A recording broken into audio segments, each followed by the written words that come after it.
your mind, maybe you're thinking, I want to run a marathon someday, but until I do, I'm going to act like a marathon runner, and hopefully I'll rise to that occasion. Well, if you get 1,000 likes and everybody good jobbing you, and this is great, and everything's great and wonderful, it can tempt you into not ever accomplishing the actual thing. Because if what you want is the kudos out of it, if you want the recognition, you're already getting that. So why bother putting in the work to actually accomplish anything? I've done nothing to contribute to a space program, but that doesn't stop me from looking at countries and going, no space program.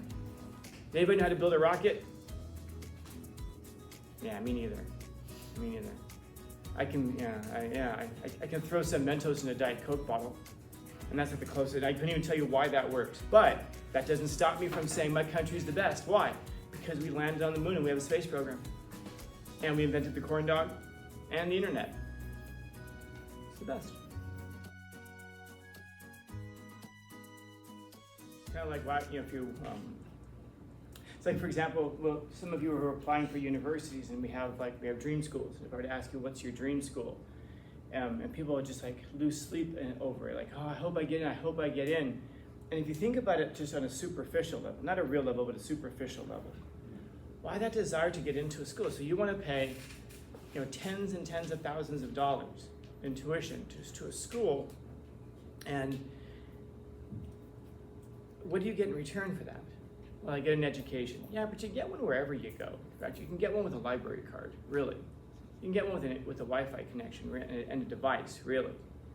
So why all that money? And a lot of it is because if UCSD accepts me, or if UNLV accepts me, then it's like, I've really accomplished something, because they've told me I'm good enough. And so it's nice to know that all your hard work, you can look at your grades, you can look at all your extracurriculars, but when a third party who's an expert in that area, like the university comes along and says, you're good enough to come here, it makes us feel like our hard work has paid off. Like, wow, I worked hard enough that they told me I was good enough. But then we also hope that by being there, we're gonna get better and a better education, so we're gonna become smarter. With something like that, there's a group that you're trying out for, and you've been working hard musically, you've been working hard, and then when you get accepted by them, it's like a group of experts who are saying, okay, you're good enough now. So you can now belong to us, you can be part of what we're doing. And so it's gonna make you better, and it's also validating what you've done so far. It's almost like it tells us that the hard work matters. Because if you try really, really hard, like I'm thinking of a student of mine who graduated not too long ago. She had a 3.9, I believe it was, 3.9 if I'm not mistaken. And she ended up going to Southwestern College. She didn't apply to, I think she applied to one university, I think it was, and that was it. And because she just didn't think that she'd be able to get in.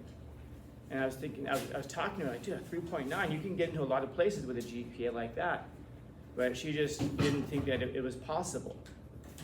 And that's bad, because there's a mindset that takes over at that point, which says, yeah, I can accomplish this high GPA, but it doesn't really matter whether I work super hard. If I work super hard, I'm going to go to Southwestern or I'm going to go to Stanford. It's all the same. In other words, hard work doesn't matter. And if hard work doesn't matter, then why bother working hard? There's no sense to it. It's like I'm going to go that same route anyway. And so you have to believe that there's a good reason to work hard. Otherwise, you're not going to work hard. You have to believe that if you're going to sacrifice something today, you have to believe that there's a tomorrow that can be made better by that sacrifice. So we underestimate the value of that concept of hard work.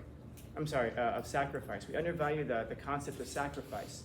It's not a simple thing, man. It's a really, really sophisticated idea.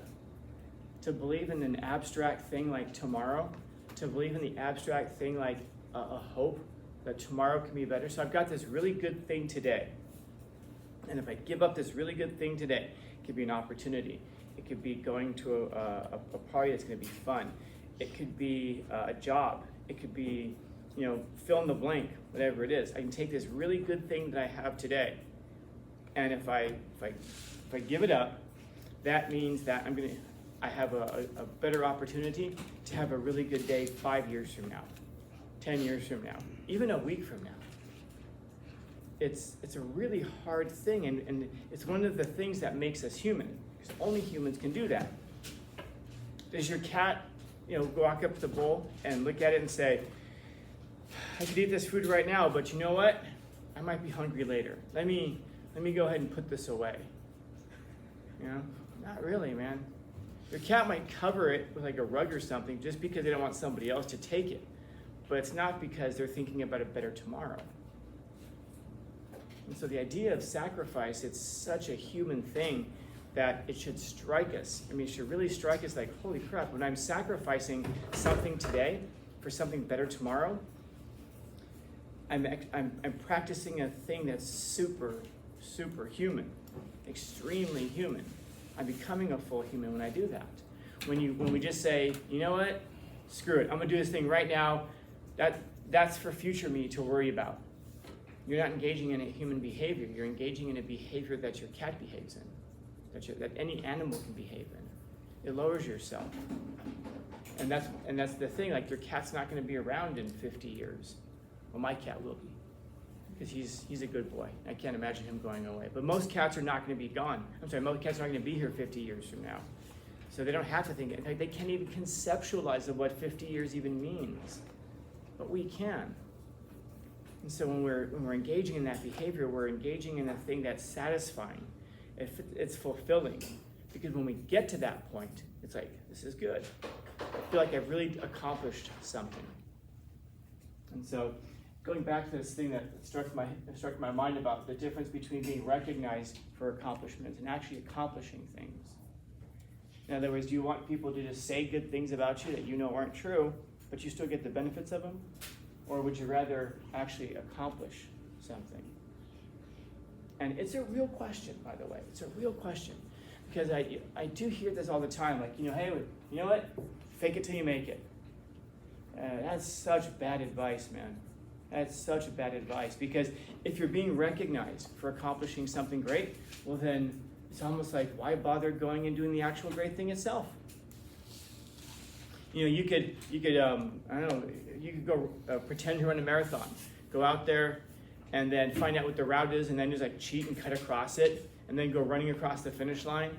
Smartly, not the first person, because you'll be found out, but you wait a while.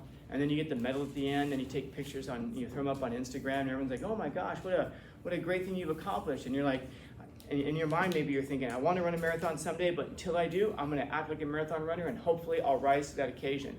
Well, if you get 1,000 likes and everybody good jobbing you, and this is great, and everything's great and wonderful, it can tempt you into not ever accomplishing the actual thing. Because if what you want is the kudos out of it, if you want the recognition, you're already getting that.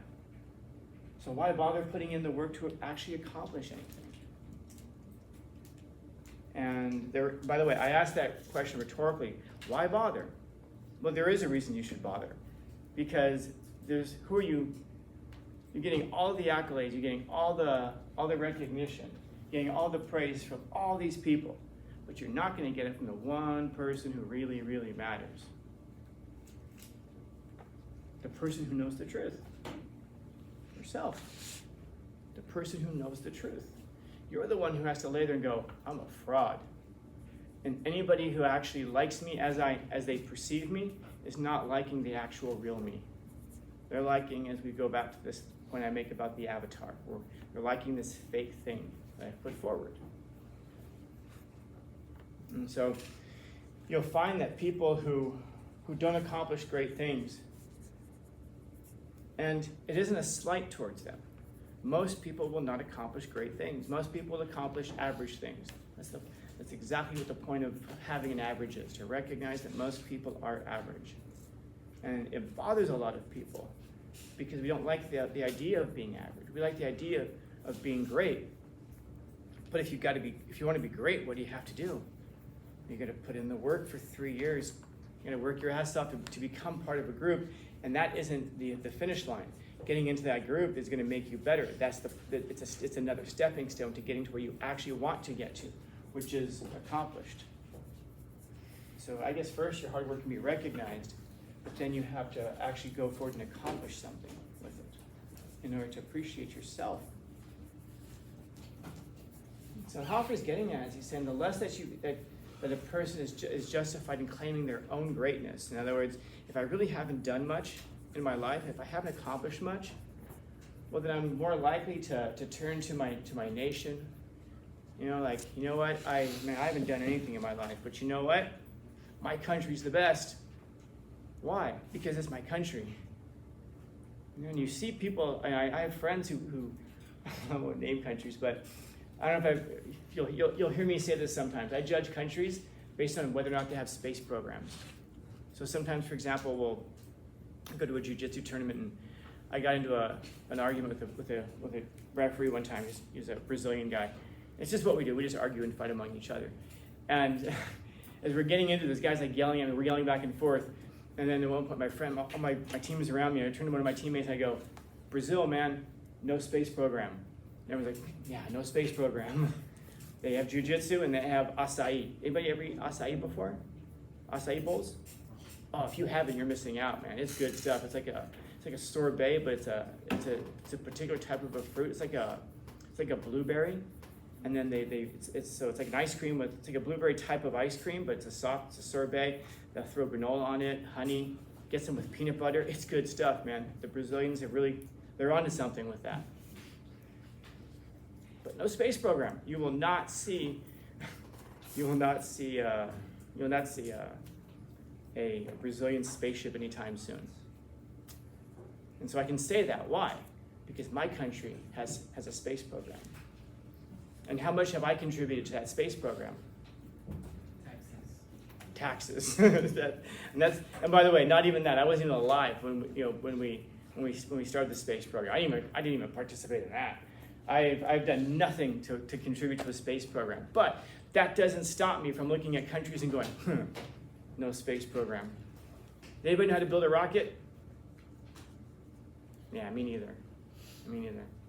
I can throw some Mentos in a Diet Coke bottle, and that's like the closest. I couldn't even tell you why that works. But that doesn't stop me from saying my country's the best. Why? Because we landed on the moon and we have a space program. And we invented the corn dog and the internet. It's the best. If you accomplish great things on your own, you don't have to claim excellence for your country or for your religion or for your race or your holy causes. Not that these things aren't great. It's not that these things can't be great. It's just that you're going to find that the people who accomplish the least like to pump up the achievements of their group, because that's how they make themselves feel better. I'm part of this group. My country has gone to the moon. I think about when I read these comments about humans, when humans went to the moon. Anybody here ever been to the moon before? I mean, when you're sober. Anybody been to the moon before without drugs? No, probably not. And yet we'll sit there and say, but you know what? Humanity, we did it. By the way, I love space, and I love the fact that we're living in a time when I'll be walking home from my car, to my house, and I'll look up and I'll see a spaceship going through. I'm like, oh, SpaceX is launching again. You guys ever see those? Like, you just look up and you just say, what the hell is that? Oh, it's a spaceship. Because we made it. We did it, right, guys? No, there's a bunch of nerds in a lab somewhere who are doing it. But I still claim it for us. We did all this. Why? Yeah. Thank you. Sure. And so the more likely that we are the less that we actually accomplish, the more likely we are to claim excellence for our people, our country, our nation. And so that doesn't mean they're not great. It's great that we go to space, but I don't know. Some people just sit on their couch, watch the space launch, and they're like, "Oh, we did it." And they're scratching. We did this. Questions, comments, concerns, complaints, criticisms, critiques.